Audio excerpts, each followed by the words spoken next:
السلام علیکم ناظرین کرام، اکتوبر کے پہلے ہفتے کا اعلان کر دیا گیا ہے کہ اکتوبر کے پہلے ہفتے میں اکھاڑا دوبارہ سجے گا، میچ دوبارہ پڑے گا۔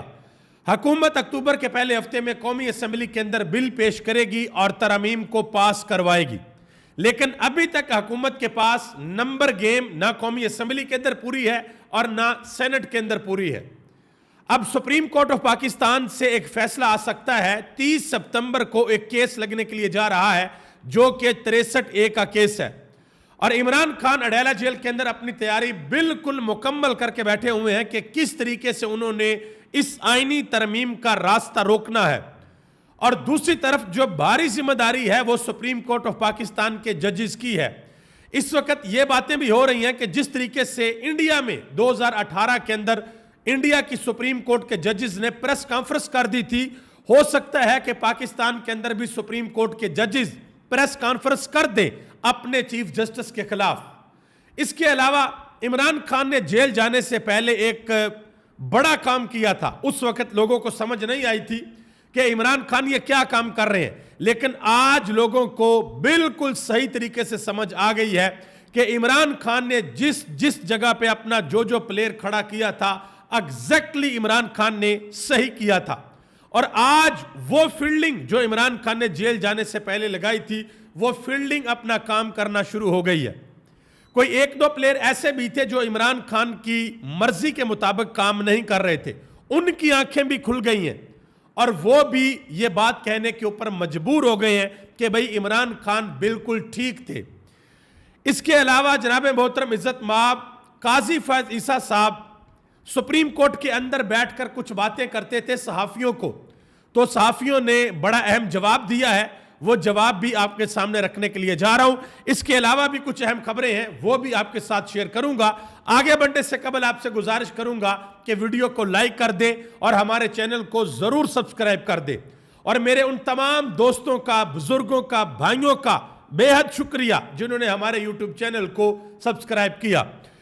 تو سب سے پہلے نمبر پہ آپ کو یہ بتا دوں کہ حکومت کی طرف سے یہ اعلان کر دیا گیا ہے کہ بھائی اکتوبر کے پہلے ہفتے میں قومی اسمبلی کا اور سینٹ کا اجلاس بلایا جائے گا، اور اس اجلاس کے اندر جو آئینی ترامیم کرنی ہے اس کا بل پیش کیا جائے گا۔ اب میں نے آپ کو بتایا کہ نہ قومی اسمبلی کے اندر اور نہ سینٹ کے اندر، دونوں طرف حکومت کے پاس نمبر پورے نہیں ہیں، لیکن قاضی فیض عیسیٰ صاحب کی عدالت کے اندر ایک کیس لگ گیا ہے جو کہ 63A کی نظر ثانی کا کیس ہے۔ اگر یہ کیس حکومت کے حق میں آتا ہے تو اس کا مطلب ہوگا کہ بھائی منڈی دوبارہ لگے گی، لوگوں کو دوبارہ خریدا جائے گا، لوگوں کے ریٹ لگیں گے، اور لوگ اپنی پارٹی کی مرضی اور منشا کے خلاف جا کر ووٹ دیں گے۔ لیکن یہاں پر سب سے بڑا سوال یہ پیدا ہوتا ہے کہ کیا پاکستان تحریک انصاف کے لوگ ٹوٹیں گے؟ کیا مولانا فضل الرحمان جو یہ کہہ چکے ہیں کہ یہ اسمبلی اسٹیبلشمنٹ کی اسمبلی ہے، کیا وہ اپنے 8 ووٹ قومی اسمبلی سے دیں گے یا وہ اپنے 5 ووٹ سینٹ سے دیں گے؟ جو سینٹ کی گیم ہے نا، وہ بڑی پیچیدہ گیم ہے، انشاءاللہ اس کی تفصیلات بھی کسی بھی لوگ کے اندر آپ کو بتاؤں گا کہ قومی اسمبلی سے اگر لوگوں کو خرید بھی لیا گیا تو سینٹ کے اندر جا کر معاملہ بڑا پھنس جائے گا، وہ بھی میں انشاءاللہ آپ کو بتاؤں گا۔ اب یہاں پر بڑا سوال ہے کہ پاکستان کی جو جوڈیشری ہے وہ کیا کرے گی، وہ بھی میں آپ کو بتانے کے لیے جا رہا ہوں۔ لیکن ایک اور خبر ہے، وہ بھی ذرا اس میں آپ کو بتا دوں کہ پاکستان تحریک انصاف جو جلسہ کرنے کے لیے جا رہی ہے راولپنڈی کے اندر، اس حوالے سے درخواست بھی دے دی گئی ہے، اور اس حوالے سے ایک اہم ترین میٹنگ بھی پاکستان تحریک انصاف کی ہو گئی ہے، جس میں جو سینئر لیڈرشپ ہے انہوں نے شرکت کی ہے، اور انہوں نے اس چیز کے اوپر غور و فکر کیا ہے کہ یہ جلسہ ہم نے کس طریقے سے کرنا ہے اور کس طریقے سے عوام کو موبلائز کرنا ہے۔ اور اس کے علاوہ 5 اکتوبر کو مینار پاکستان کے اوپر پاکستان تحریک انصاف جلسہ کرنے کے لیے جا رہی ہے، اور اگر میں غلط نہیں ہوں تو غالباً 5 اکتوبر کو عمران خان کی سالگرہ بھی ہے، تو پاکستان تحریک انصاف عمران خان کی سالگرہ کے موقع پر یہ جلسہ کرنا چاہتی ہے، مینار پاکستان کے اوپر کرنا چاہتی ہے۔ اور عمران خان کی بہن علیمہ خان نے یہ واضح طور پر اعلان کیا ہے کہ اگر مینار پاکستان کے اوپر جلسہ کرنے کی اجازت نہ دی گئی تو پھر ملک بھر سے قافلے آئیں گے اور مینار پاکستان کے اوپر احتجاج کیا جائے گا۔ اور شیخ وقاص اکرم سے ایک سوال پوچھا گیا ایک انٹرویو کے اندر، تو شیخ وقاص اکرم نے کہا کہ جس وقت ہم نے لاہور کا جلسہ کیا تو اس وقت پنجاب حکومت کے کچھ لوگ تھے، کچھ خواتین تھی، وہ ہر 2 گھنٹے کے بعد پریس کانفرنس کر رہی تھی اور بتا رہی تھی کہ بھائی ہم نے پی ٹی آئی کو بے نقاب کر دیا ہے، ان کا جلسہ فلوپ ہو گیا ہے۔ تو شیخ وقاص اکرم نے کہا کہ برائے مہربانی کر کے ہمیں پنڈی کے اندر بھی بے نقاب کریں، ساری رکاوٹیں ہٹائیں اور دیکھیں کہ پھر ہم کس طریقے سے بے نقاب ہوتے ہیں۔ انہوں نے کہا کہ پنڈی کا جلسہ بڑا شاندار جلسہ ہوگا اور بہت بڑی تعداد کے اندر لوگ اس جلسے کے اندر شرکت کریں گے۔ یہ شیخ وقاص اکرم نے بات کی ہے۔ اب آگے آجے، جو میں نے آپ کو بتایا تھا کہ عمران خان نے جیل جانے سے قبل اپنی فیلڈنگ سیٹ کی تھی۔ آپ کو پتا ہے کہ جس وقت عمران خان کی پیشیاں ہو رہی تھی، عمران خان بار بار اسلام آباد جا رہے تھے، تو وکلا کے وفد زمان پارک آتے تھے اور عمران خان ان کے ساتھ بات کرتے تھے اور عمران خان ان کو بتاتے تھے کہ کتنا ضروری ہے پاکستان کے اندر آئین اور قانون کی حکمرانی۔ اگر آئین اور قانون کی حکمرانی پاکستان کے اندر نہیں ہے تو یہ سسٹم آگے نہیں چل سکتا۔ تو اس وقت عمران خان نے اہم ترین لوگوں کو بڑی بڑی ذمہ داریاں دی تھی، جس میں بیرسٹر علی ظفر تھے، حامد خان تھے، سلمان اکرم راجہ تھے، شیر افضل خان مروت تھے، بیرسٹر گوہر علی خان تھے، عمیر نیازی تھے اور شعیب شاہین تھے، یعنی کہ سارے کے سارے یہ وکلا تھے اور بڑی بڑی ذمہ داریاں ان کو دی گئی۔ تو اس وقت لوگوں نے کہا یار ان وکیلوں نے کیا کر لینا ہے، یہ عمران خان کے لیے کیا کریں گے؟ لیکن آج ان وکیلوں نے حکومت کو وقت ڈالا ہوا ہے۔ ان میں سے ایک وکیل ہیں حامد خان صاحب، جن کے بارے میں یہ بہت کہا جاتا تھا کہ بھئی یہ بندہ عمران خان کی لائن کے اوپر نہیں چل رہا اور قاضی صاحب کا ساتھ دیتا ہے۔ تو آج حامد خان صاحب نے بھی ہاتھ کھڑے کر دیے ہیں اور بتا دیا ہے کہ قاضی صاحب کی حقیقت کیا ہے، وہ حقیقت بھی میں آپ کو بتانے کے لیے جا رہا ہوں۔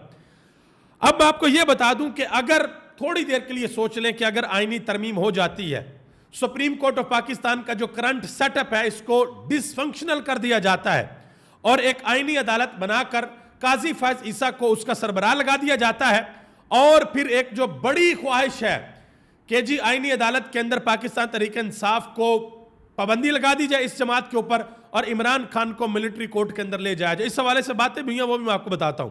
تو پھر کیا ہوگا، اس حوالے سے باتیں ہو رہی ہیں۔ میں ایک مثال جو ہمارے ہمسائے کے اندر ہوئی تھی بھارت کے اندر، وہ میں آپ کے سامنے رکھنے کے لیے جا رہا ہوں۔ 2018 کے اندر بھارت کے جو چیف جسٹس تھے، میں ان کی تصویر بھی آپ کو دکھاتا ہوں اور ان کا نام بھی بتاتا ہوں، دیپک مشرا ان کا نام تھا۔ انہوں نے ایک بینچ بنایا اور ایک سیاسی جماعت کو فیور دینے کی کوشش کی۔ تو بھارتی سپریم کورٹ کے 4 ججز نے پریس کانفرنس کر دی اور سارا کٹھا چٹا کھول کے رکھ دیا کہ سپریم کورٹ کے اندر کیا چل رہا ہے اور ہمارا چیف جسٹس کیا کر رہا ہے۔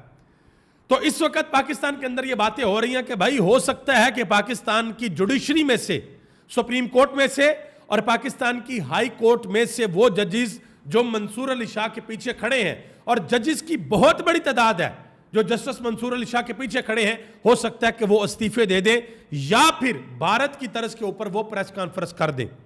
یہ باتیں اس وقت پاکستان کے اندر چل رہی ہیں۔ حامد خان صاحب نے مہر بخاری کے شو کے اندر ایک بات کی ہے، انہوں نے کہا کہ سمجھ سے باہر ہے کہ برسوں سے زیر التوا 63A کے کیس کو اچانک جلدی میں سماعت کے لیے کیوں لگایا گیا ہے۔ خاص طور پر چیف جسٹس جو ہوتے ہیں وہ اپنے آخری دنوں میں یہ روایت رہی ہے کہ اپنے آخری دنوں کے اندر وہ اہم مقدمات سے اجتناب کرتے ہیں اور آنے والے چیف جسٹس کو وہ فیصلے دیتے ہیں کہ وہ یہ فیصلے کرے گا۔ اہم مقدمات کے اندر وہ نہیں بیٹھتے، لیکن قاضی صاحب تو بھائی دڑا دڑ مقدمے لگائی جا رہے ہیں۔ مزید حامد خان صاحب نے ایک بہت بڑا اعتراف کیا، انہوں نے کہا جی اصولی بات تھی، اس لیے تحریک انصاف کی حکومت میں قاضی فائز عیسیٰ کا ساتھ دیا، لیکن وقت نے ثابت کیا کہ میرا ان کے بارے میں جو تاثر تھا وہ غلط ثابت ہوا۔ حامد خان صاحب صرف تحریک انصاف کی حکومت کی بات نہیں ہے، ابھی بھی کچھ عرصہ پیچھے جب باتیں ہوتی تھیں کہ قاضی فائز عیسیٰ کے اوپر عدم اعتماد کرنا چاہیے تو اندر سے خبریں یہ ہیں کہ تب بھی آپ رکاوٹ تھے، آپ کہتے تھے کہ نہیں ابھی نہیں، ابھی قاضی صاحب کے اوپر عدم اعتماد نہیں کرنا، اور آج جو کہ سب کچھ آپ کو پتہ لگ گیا ہے تو آج آپ عدم اعتماد کر رہے ہیں اور قاضی صاحب آپ کے اس عدم اعتماد کو بھی مسترد کر رہے ہیں کیونکہ آپ بہت زیادہ لیٹ کر چکے ہیں۔ آگے آجے، فواد چودھری نے ایک بڑی اہم بات کی ہے، انہوں نے کہا کہ اگر آئینی عدالت بنتی ہے تو ججز استعفیٰ دیں گے، انہوں نے کہا 100% ججز جو ہیں وہ استعفیٰ دیں گے، یہ بات 100% طے ہے کہ کچھ ججز استعفیٰ دیں گے. انہوں نے کہا کہ یہ جو ججز ہیں یہ انٹرنیشنل سٹینڈرڈ کے ججز ہیں. 10 سے 15 لاکھ روپیہ کمانا ان کے لیے کوئی مشکل نہیں ہے. وکلا کی تحریک شروع ہوگی. جس نے اسٹیبلشمنٹ کو مشورہ دیا ہے کہ سپریم کورٹ کو فتح کر لیں تو پھر کوئی مسئلہ نہیں رہے گا. انہیں پتہ ہی نہیں ہے کہ پاکستان کو عدم استحکام کے اندر یہ سارے کا سارا مسئلہ ڈال دے گا. یہ جو آئینی ترمیم پاس ہونے کے لیے جا رہی ہے. مزید سلمان اکرم راجہ نے بڑی اہم باتیں کی ہیں, اور یہ سلمان اکرم راجہ ایک ایسا پلیئر ہے عمران خان کا جو کہ آؤٹ آف سلیبس آیا ہے. کسی نے سوچا بھی نہیں تھا کہ سلمان اکرم راجہ جیسا بندہ سیاست کے اندر آئے گا اور وہ اتنا ٹف ٹائم دے گا. سب سے زیادہ ٹف ٹائم جو دے رہا ہے وہ سلمان اکرم راجہ دے رہا ہے. سلمان اکرم راجہ نے کہا ہے کہ آئینی عدالت کے قیام کا مطلب یہ ہے کہ آئین کے بنیادی ڈھانچے کو ہی تبدیل کر دیا جائے. یہ عدالت بنانے کا مقصد ہے کہ پاکستان تحریک انصاف کو بین کر دیا جائے اور عمران خان کا ٹرائل ملٹری کورٹ کے اندر چلا دیا جائے. انہوں نے کہا کہ ہم اس غیر آئینی اقدام کو روکنے کے لیے ہر ممکن ہر حد تک احتجاج کریں گے. انہوں نے کہا کہ ہم اپنا میدان نہیں چھوڑیں گے, اسمبلیوں میں بھی رہیں گے, سڑکوں کے اوپر بھی احتجاج کریں گے, اپنا مینڈیٹ واپس لینے کے لیے ہم سب کچھ کریں گے, آپ کے پروگراموں میں بھی اپنا موقف پیش کرتے رہیں گے. یا انہوں نے کاشف عباسی کے شو کے اندر یہ بات کی. مزید انہوں نے اس چیز کے حوالے سے بات کی, جی دوسرے ملک کے اندر بھی یہ آئینی ترمیم وغیرہ آتی ہے, سارا کچھ ہوتا ہے.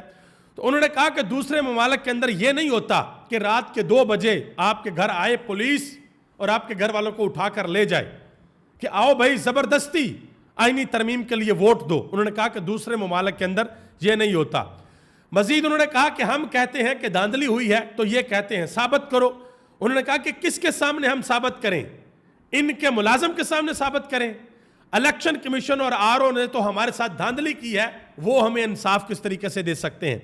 اچھا, یہاں پر ایک اور بڑی گیم ڈلی ہے, وہ گیم بھی میں ذرا آپ کے سامنے رکھ دوں, وہ ذرا آپ تفصیل کے ساتھ سن لیں. یہ مطیع اللہ جان نے ایک ٹویٹ کیا ہے. پہلے کیا معاملہ تھا کہ جی فارم 45 میچ کرو, تو قاضی صاحب نے ایک حکم نامہ جاری کر دیا ہے اور فارم 45 کو بھی انہوں نے ڈس فنکشنل کر دیا, بھائی کھلی بلی کر دیا. اب ذرا سن لیں اس کو. مطیع اللہ جان نے ایک ٹویٹ کیا, انہوں نے کہا جی قاضی فائز عیسیٰ کے ایک بینچ نے آج جاری ہونے والے اپنے فیصلے میں ووٹوں کے تھیلوں سے نکلے بیلٹ پیپر کی تعداد کو فارم 45 سے زیادہ مستند قرار دے دیا ہے. اس فیصلے کے بعد تھیلوں میں بعد میں ٹھونسے گئے ووٹ حتمی نتیجہ ہوں گے اور پولنگ سٹیشنوں پر تمام امیدواروں کے ایجنٹوں اور پریزائڈنگ افیسر کے دستخط شدہ جاری فارم 45 کی کوئی اہمیت نہیں ہوگی. سپریم کورٹ کے اس اصول کے طے کرنے کے بعد قاضی کی الیکشن ٹریبیونل کو آج ہی جلد کام کرنے کی ہدایت بھی سمجھ آتی ہے. قاضی اپنی ایکسٹینشن کے لیے اب بھی اوور ٹائم کام کر رہا ہے. اب میں آپ کو سمجھا دیتا ہوں یہ ہے کیا. قاضی صاحب کے سامنے کیس آیا جی فارم 45, تو قاضی صاحب نے کہا کہ جب ڈبہ کھل گیا تو فارم 45 کی کوئی حیثیت نہیں ہے. ہوتا کیا ہے کہ جس دن الیکشن ہوتا ہے, اس کو ذرا سمجھیے گا, یہ بڑی ٹیکنیکل بات ہے. جس دن الیکشن ہوتا ہے اس دن ڈبوں کے اندر ووٹ عوام جا کر ڈالتی ہے. پھر جو پریزائڈنگ افیسرز ہوتے ہیں وہ پولیٹیکل جماعتوں کے جو پولنگ ایجنٹس ہوتے ہیں ان کے سامنے وہ سارے کے سارے ڈبے کھولتے ہیں. کھول کر ووٹ گنے جاتے ہیں سب کے سامنے. اگر کوئی کہے کہ جو مجھے اعتراض ہے دوبارہ گنو, تو دوبارہ گنے جاتے ہیں. دوبارہ گن کر ایک فارم بنتا ہے جسے ہم کہتے ہیں فارم 45. اس کے اوپر پریزائڈنگ افیسر بھی سائن کرتا ہے, پولنگ ایجنٹ بھی سائن کرتا ہے, اور وہ فارم 45 دیا جاتا ہے کہ یہ لو بھائی یہ ہے فارم 45. اور فارم 45 الیکشن کے اندر ریڑھ کی ہڈی کی حیثیت رکھتا ہے. اب تحریک انصاف کے پاس سارے کے سارے فارم 45 ہیں اور ووٹوں کی گنتی کر کے دوبارہ ان ووٹوں کو بیلٹ پیپرز کو ڈبے کے اندر ڈال دیا جاتا ہے اور سیل کر دیا جاتا ہے, اور وہ ڈبے الیکشن کمیشن آف پاکستان اپنی تحویل کے اندر لے لیتا ہے. اب تحریک انصاف کے پاس صرف وہ فارم 45 ہے اور ڈبے سارے کے سارے الیکشن کمیشن آف پاکستان کے پاس ہیں. اور تحریک انصاف کے ساتھ کیا ہو رہا ہے, ری کاؤنٹنگ کے نام کے اوپر حلقے کھل رہے ہیں, ڈبے کھل رہے ہیں, اور ڈبوں کے اندر سے ایک معجزہ ہو رہا ہے کہ بھائی تحریک انصاف کے جو ووٹ ہیں وہ 16 ہزار مسترد ووٹ نکلتے ہیں, ڈبل سٹمپ ووٹ ہوئے ہیں. یہ جو شاہ محمود قریشی کی صاحبزادی ہیں مہربانو قریشی, ان کے ساتھ ہوا ہے, تحریک انصاف کے اور لوگوں کے ساتھ بھی ہوا ہے. تو ایگزیکٹلی یہ فیصلہ دیا گیا ہے کہ جب ڈبہ کھل جائے تو تب فارم 45 کی کوئی حیثیت نہیں ہے. مطلب کہ الیکشن کمیشن آف پاکستان کے پاس سارا ریکارڈ پڑا ہوا ہے, وہاں پر کیا ہو رہا ہے کسی کو کچھ سمجھ نہیں لگے گی بھائی, یہ میں آپ کو بتا دوں. لیکن اگر انصاف کرنا ہو, اگر کوئی جج اڑ گیا تو پھر یہ آرڈر بھی جاری ہو سکتا ہے کہ بھائی فرانسک کروایا جائے. وہ جو ووٹ ہیں ان کے اوپر جو سیاہی لگی ہوتی ہے, اگر فرانسک کروایا جائے تو یہ پتہ بھی لگ جاتا ہے کہ یہ سیاہی کتنی دیر پہلے لگی ہے. تو باتیں تو ساری نکل سکتی ہے. مطلب یہ جو چیز ہے یہ بڑی امپورٹنٹ ہے جو میں نے ابھی آپ کے سامنے رکھی ہے. آگے آ جائیں, اجمل جامی صاحب نے ایک بڑی اہم بات کی ہے, وہ میں آپ کے سامنے رکھنے کے لیے جا رہا ہوں.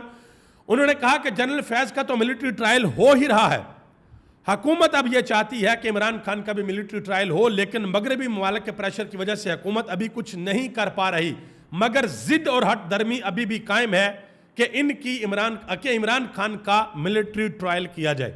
حکومت یہ چاہتی ہے. بالکل اسی طرح کی بات عامر متین صاحب نے بھی کی ہے. انہوں نے کہا کہ آئینی ترمیم کا مقصد ہی عمران خان کو ملٹری کورٹ کے ذریعے سزا دلوانا ہے اور پی ٹی آئی کو بین کرنا ہے. بلاول جو اس عدالتی اور جمہوری نظام کی تباہی کو لیڈ کر رہے ہیں, وہ سی او ڈی میں سیول ملٹری چیپٹر بھی پڑھ لیں. سی او ڈی مطلب چارٹرڈ آف ڈیموکریسی.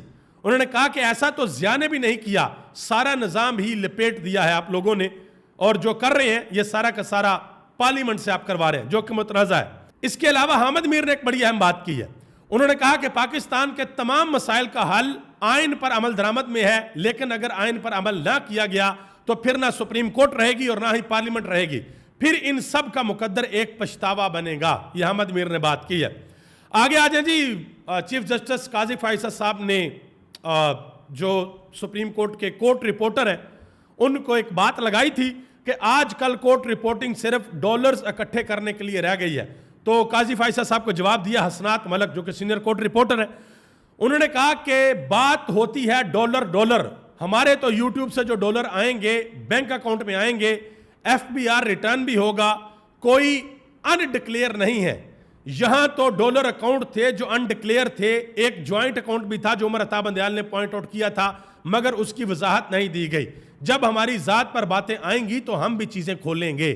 یہ حسنات ملک صاحب نے بات کی ہے. علیمہ خان صاحب نے بھی قاضی فائصہ کے حوالے سے بات کی ہے. انہوں نے کہا کہ اتنا مجبور ہے قاضی فائصہ کہ اس وقت کھل کر دھاندلی کر رہا ہے, اس کا بس چلے تو ریٹائرمنٹ کی عمر 90 سال کر دے تاکہ ساری عمر بیٹھا رہے. اس کے علاوہ محمد عمران صاحب انہوں نے بھی بات کی ہے. انہوں نے کہا کہ قاضی ڈٹا ہوا ہے, ہار نہیں مان رہا, آخری حد تک خود کو لے کر جانا چاہتا ہے. خواہش یہی لگتا ہے کہ لوگ پرانی ساری مثالیں بھول کر صرف ایک مثال یاد رکھیں کہ جو کچھ عدلیہ میں قاضی فائصہ نے کیا ہے ویسا نہ ملکی تاریخ میں کبھی ہوا ہے اور نہ شاید ہوگا. اچھا جی, پاکستان مسلم لیگ نون کے کچھ لوگ ہیں وہ ابھی بھی کہہ رہے ہیں کہ جو سپریم کورٹ کا فیصلہ آیا ہے اس کے اوپر عمل درآمد نہیں ہوگا. دانیال چودھری صاحب ہیں, وہ یہ کہہ رہے ہیں کہ سپریم کورٹ کے فیصلے کے اوپر عمل درآمد نہیں ہوگا, پی ٹی آئی کو مخصوص نشستیں نہیں ملیں گی. اسی طریقے سے عرفان صدیقی صاحب بھی کہہ رہے ہیں کہ ہم یہ نہیں کر سکتے کہ صرف ایک بات اس لیے مان لیں کہ 8 ججوں نے کہا ہے. اب پارلیمنٹ اس معاملے کو دیکھے گی کہ کہیں یہ آئین اور قانون کے منافی تو نہیں ہے, پھر جو ہے وہ فیصلہ ہوگا. اب آپ یہ اندازہ لگا لیں کہ رانا ثناءاللہ صاحب بھی اس طرح کی باتیں کر رہے ہیں, عرفان صدیقی صاحب بھی اس طرح کی باتیں کر رہے ہیں, سارے اسی طرح کی باتیں کر رہے ہیں. تو سپریم کورٹ آف پاکستان کے جو 8 ججز ہیں ان کا فیصلہ کھو کھاتے میں ڈالنے کی پوری کوشش ہو رہی ہے. دیکھتے ہیں کہ آنے والے وقت میں کیا ہوتا ہے. میں نے آپ کو پچھلے ویلوگ کے اندر بھی بتایا ہے کہ 15 اکتوبر سے پہلے پاکستان کے اندر بہت بڑی تبدیلیاں ہو سکتی ہیں. پاکستان کی سیاست کے اندر ایسی ہلچل آ سکتی ہے کہ آپ لوگ حیران پریشان ہو جائیں گے کہ بھئی یہ کیا ہو سکتا ہے. وہ احتجاج بھی ہو سکتا ہے, وہ یہ بھی ہو سکتا ہے حکومت اپنی ترمیم پاس کروانے میں ناکام ہو جائے, یہ بھی ہو سکتا ہے کہ بھئی کامیاب ہو جائے, آئینی عدالت بن جائے, وکلا کے طریق چل جائے. تو آنے والے دن انتہائی اہم ہے. انشاءاللہ جو بھی آن گراؤنڈ ہو رہا ہوگا ہماری ذمہ داری ہے آپ تک پہنچانا. انشاءاللہ پوری کوشش کریں گے, آپ تک پہنچائیں گے. آپ سب کا بہت شکریہ. اپنا خاص خیال رکھیے گا. انشاءاللہ اگلے ویلوگ کے اندر آپ کے ساتھ ضرور ملاقات ہوگی. پاکستان زندہ باد, پاکستان کے عوام اور پاکستان کے ادارے پائندہ باد.